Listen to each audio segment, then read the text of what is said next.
What's up, everybody? Welcome back to the channel. Welcome to another video. Now this one isn't really going to be our traditional videos. There's nothing crazy in terms of we're not working on anything. I'm not doing a review of anything.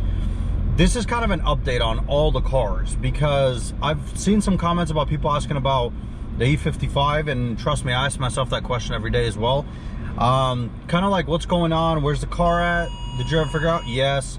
Don't worry about that. That's the CLS or the CL's parking sensors going nuts for some reason. Don't ask why.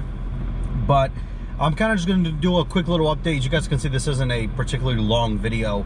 I've just wanted to address comments that I've seen across all the videos of what's going on with the E55, what's the update on the CL, things like that. So let's go ahead and dive in right into it. So the first car I'm going to talk about is going to be the quickest, is the Project E320. The one I bought for like 450 bucks that everybody knows about. Car's pretty much done. It needs a couple of interior pieces, but that's it. I'm going to be listing it up probably either tomorrow or something. I'm going to put it up for like 3 grand, see what happens. It's got 140,000 miles on it. Everything works. Hot, heat, cold air, no issues. It's a great car. Even the cruise control works on that car. So it's a great car. There's nothing really me to update you guys on it. I will do a final tally up of how much I've spent on it because I've kept all the receipts. I think I'm at like $1,200, maybe $1,300, which isn't bad. I mean, yeah, it's about $600-700 more than I paid for it, which is about right. It did have problems, which, as you'd expect with a $450 car, especially a Mercedes. But yeah, that car's pretty much done. Drives great, has no problems, no issues. The suspension doesn't creak, nothing, unlike this car in the E55. But nonetheless, that car will be going up for sale soon. If anybody's interested, let me know. It's clean title. I have the title.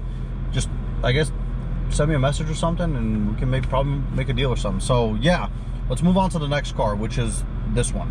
So this year, 2008 CL63 AMG. I bought it back end of December, end of 2023. What's there to say about it? Nothing much. I mean, I've been doing small stuff to it.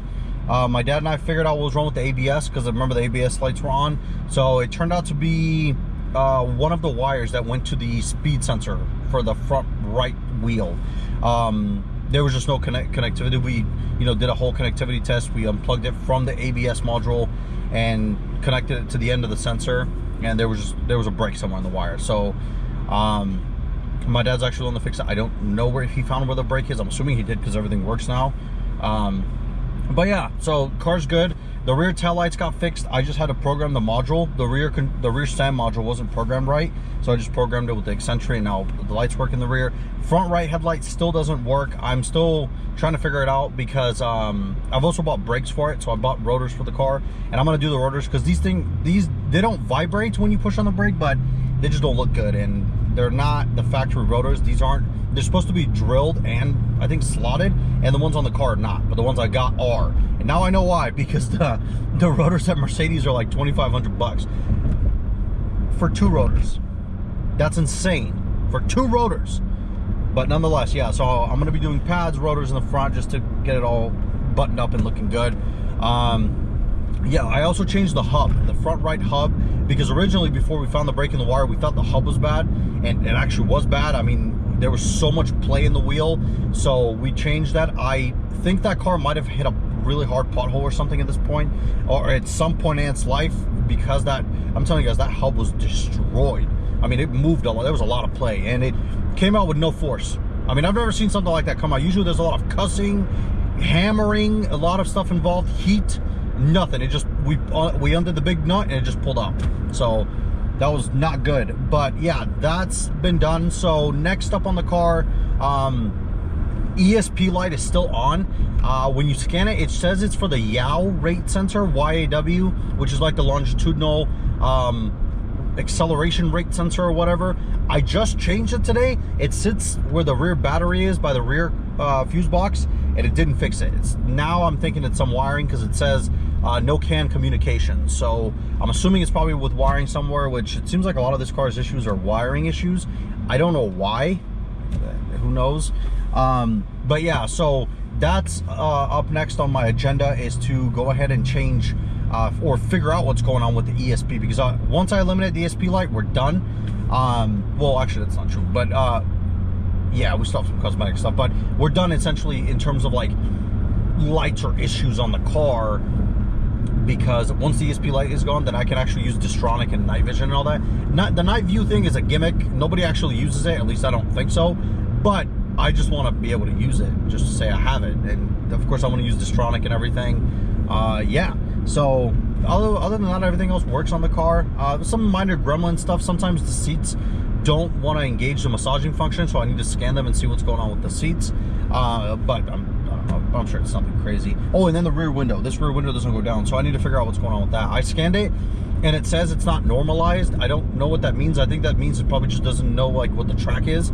So I think the Excentric, it's probably going to have me like manually guide it and whatnot, which means I can take this whole cover off, which we'll do a video on. I'll show you guys how all that's done. But yeah, that's pretty much it with the CL. The CL is doing great. It's been my daily driver for like the last 3 months because my original daily driver is been dead. So the one that everybody knows, the one that everybody wants to know where it's at, and the one that I'm so sick of looking at, and it makes me sick to my stomach thinking about it because of the amount of money I've put into it, is of course my 2004 E55 AMG. It sucks because I've essentially really like started hating this car. Like at this point, like I don't even want to own the car anymore. Like I genuinely want to just get rid of it because I'm so sick of it. But I still love the car for some reason. I don't know. So what's going on with it is, you guys remember the last update I gave you guys was, well, I couldn't figure out what was going on. You know, you'd start it up, no throttle response whatsoever, ESP malfunction immediately. Sometimes it would work, but most of the time it wouldn't. So I was stuck. I mean, I changed the ESP module, did a bunch of stuff, took apart the whole driver footwell, you know, checking wires with the central gateway module and everything. Yes, shut up. That is another thing I gotta figure out on the CL. But yeah, I mean, the car's been at a computer shop now because we deduced it down to the ECU. The ECU is fried. It had a lot of corrosion in it. I showed you guys some pictures earlier in a previous video, but I think that's just our issue. So I bought another ECU from a E55, same part number, and the guy is just, he's struggling to be able to clone it. He actually told me that the ECU is no good. To be fair, I did get it really cheap. So the ECU is no good at what he told me, because he said he, you know, swapped the VINs over and everything, and it's good. The car reads it, but there's something wrong with the ECU where it just, the ECU physically will not communicate with anything in the car. So at this point, you can't even start the car up. My guy told me the ECU is no good. It just won't communicate with the car, so I'm gonna send it back.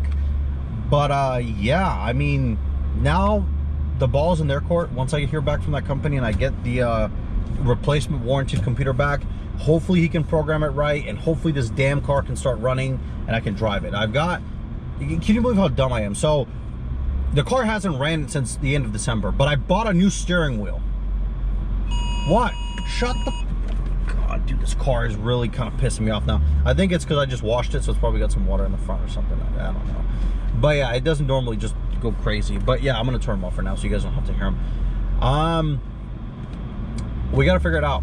What's going on with this so I can put the new steering wheel on. It's a E63 P30 performance steering wheel. So it's got a it's got Alcantara on the sides and the big shift pedals.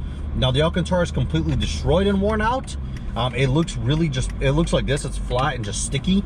So we're gonna try to restore it. We'll see how that goes. But yeah, as like I said, nothing crazy, not a long video, kind of short video, just trying to get you guys a quick update on all my fleet. Once I fix everything on the CL, I'll probably send it down the road and then get something else. We'll see. I don't know. I really do enjoy driving this car. It's really comfortable and it's great. So we'll see where I end up with that. But let me know down below what you guys think. If you have any other questions, put them down below and I'll answer them. But yeah, I'll catch you guys in the next video, which hopefully is going to be an update on the E55 and me doing a burnout with it. But I hope you guys all have a great rest of your day, and I'll catch you in the next video. Take it easy.